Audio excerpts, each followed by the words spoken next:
So today's video is going to be a what I eat in a day as a vegan.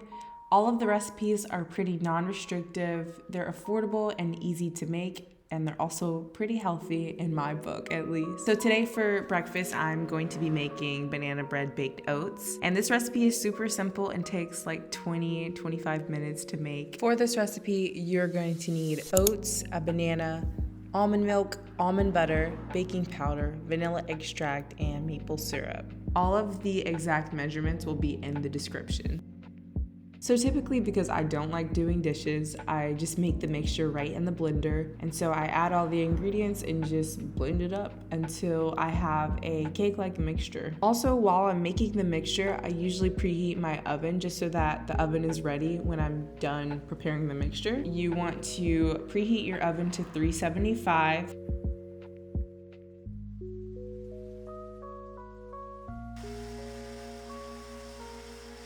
So I highly recommend pouring your mixture into an oven-safe bowl because it just comes out really pretty, and that's just the way I like to do it because you can just eat straight from the bowl. So I poured the mixture into the bowl and then I put it onto a baking sheet so I can take it out easier. The oatmeal has to be in the oven for about 25 minutes, so I set a timer. It's been in there for about 1 minute.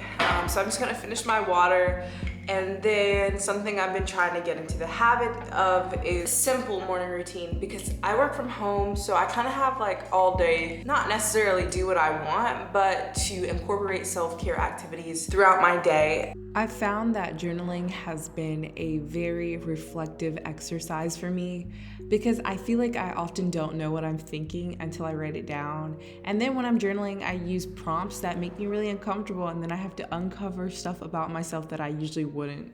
I jotted some things down and I want to just talk to you guys about them. I know it's a what I eat in a day, but I feel like it's cool to talk about what I'm feeling and some of the things that I'm going through and what I'm thinking about with you guys when I'm doing these what I eat in a days, because I want to provide substance with all the content that I create. You're getting some cool recipes, but I also want you to see what's going on with me and see if there's something that you can relate to, because we're just normal people. I think that's what separates a lot of us, because we classify ourselves on different levels rather than seeing each other as equals and as people who are also going through struggles, triumphs, challenges, solutions, all of it. And I don't know, I feel like that is what brings us together and what unifies us. And that's something that I've been trying to remember as I'm trying to navigate making adult friendships. I guess it feels weird to say adult friendships because I'm 19, but when you're not in school at like a university or a college and you know you're not friends with your high school friends, it's weird because you have to learn what you'd learn later on in life to make those friends. So that's why I say adult friends. And I don't know, for me, it's just been about gathering confidence to feel like I'm enough and that I'm an interesting person. Just something that I was actually thinking about and wanted to talk to you guys about. One of my favorite YouTubers, Ava Jules, she always says this in her videos. She's confident physically because her body is the least interesting thing about her. This is something that I really took seriously and kind of try to remember when I'm going about my everyday life and when I'm wanting to make content, because I have a fear of not being perfect. I'm a perfectionist. I want to make sure that my skin looks good, my hair looks good, I look good. I think that it's important for me to remember and for everyone else to remember is that you have so many great messages within yourself that you're here to tell the world. You have so much to give to this planet and so much to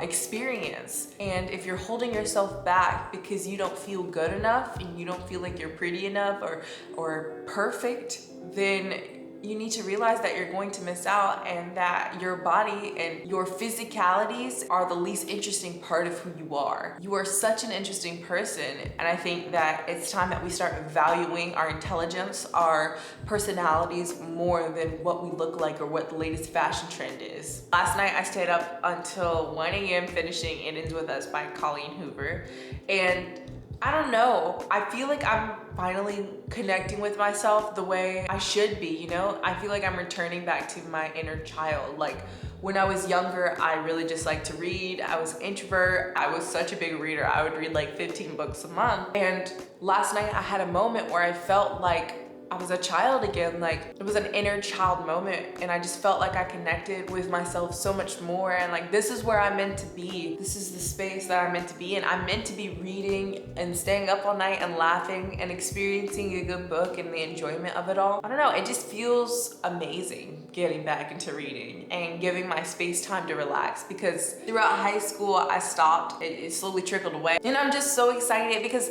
I realized now there's so many good books that I missed out on reading when I could have been reading back in high school, and now I just want to read them all. And the food is just about done, so now I'm going to check it and throw on some walnuts because I like toasted walnuts. I thought this was really funny, but I made a matcha and it ended up being really disgusting. I made it wrong.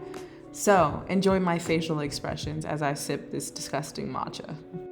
I really enjoy making my food pretty, so usually what I'll do is take my time and I'll add my toppings in a way that I feel is truly aligned to my soul. Being dramatic. For toppings, I'm using bananas and I'm using walnuts, and then I'll drizzle some almond butter over top of it, and voila!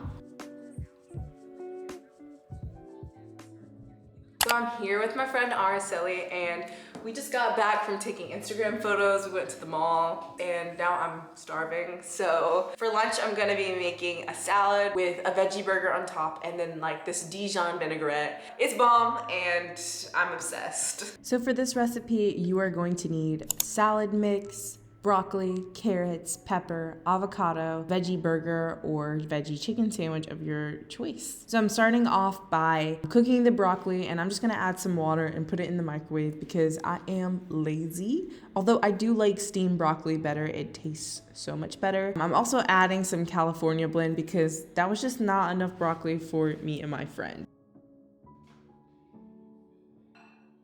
I didn't show too much of the process here, but what I did was cut up my vegetables. It's a salad, so you chop them however you'd like to eat them. But during this time, my friend and I just talked, and it's always amazing to share a meal with someone that you love and have good discussion. It makes the food that much more enjoyable. She basically talks about how she seems so confident in these Instagram posts. Girl to be the most interesting out of the whole show. What do you think's more interesting? I think So the dressing is just a mixture of Dijon mustard, maple syrup, lemon, and salt and pepper. It sort of tastes like honey mustard, so if you're into that, I highly recommend. I always find that the best meals are just very simple and composed of mainly whole foods. And honestly, a good dressing can elevate a meal to chef's kiss, to be honest.